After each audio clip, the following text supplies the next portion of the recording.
धमकी के बाद जहाजों की आवाजाही बंद। हॉर्मुज स्ट्रेट में ईरान ने फिर बढ़ाई सख्ती। हॉर्मुज पार करने से जहाजों को रोका गया है।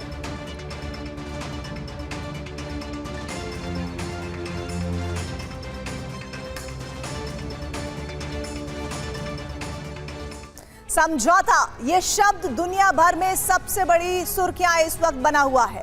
जब G7 समिट में MOU पर कांपते हाथों से ट्रंप ने हस्ताक्षर किए।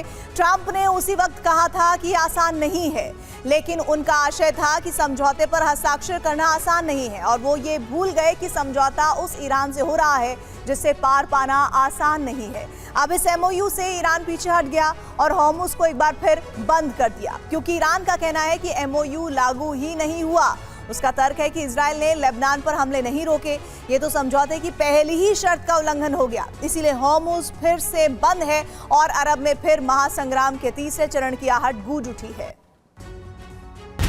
IRGC ने शाम को हॉर्मुज बंद करने का ऐलान कर दिया। IRGC ने कहा कि कोई भी जहाज हॉर्मुज क्रॉस करने की गलती ना करे। लेबनान पर हमले होने के कारण हॉर्मुज बंद किया गया। ट्रंप ने कहा कि ईरान को अब कोई रकम नहीं मिलेगी। ट्रंप ने धमकी दी कि ईरान पूरी तरह खत्म हो चुका है। अमेरिकी राष्ट्रपति डोनाल्ड ट्रंप और उपराष्ट्रपति जेडी वेंस पहले ही कह चुके हैं कि अंतर्राष्ट्रीय समुद्री कानूनों के तहत हॉर्मुज स्ट्रेट एक अंतर्राष्ट्रीय जलमार्ग है, जहां फ्री पैसेज का नियम लागू होता है। शिपिंग इंडस्ट्री और अमेरिका के खाड़ी सहयोगी जैसे सऊदी अरब और UAE इसका कड़ा विरोध कर रहे हैं।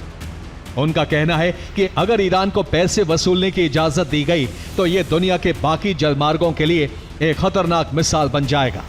दूसरी तरफ अमेरिका ने ऐसे संकेत दिए थे जिसके मुताबिक ईरान के साथ मिलकर हॉर्मुज स्ट्रेट पर VIP लेन जैसी व्यवस्था पर विचार किया जा सकता है। MOU के बाद 60 दिनों की अवधि में अंतर्राष्ट्रीय कानून और हॉर्मुज से सटे देशों की संप्रभुता को ध्यान में रखकर सबसे चर्चा करेगा।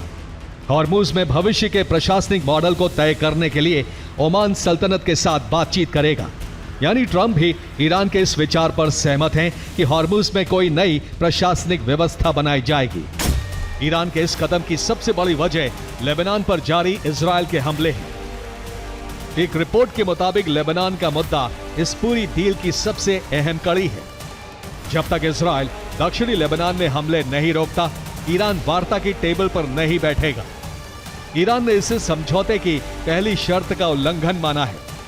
समझौते के तहत नियम था कि सभी मोर्चों पर तुरंत सैन्य कार्रवाई रुकेगी, लेकिन स्विट्जरलैंड वार्ता से ठीक पहले इजरायल ने दक्षिणी लेबनान में भीषण हवाई हमले किए, जिसमें कई लोग मारे गए।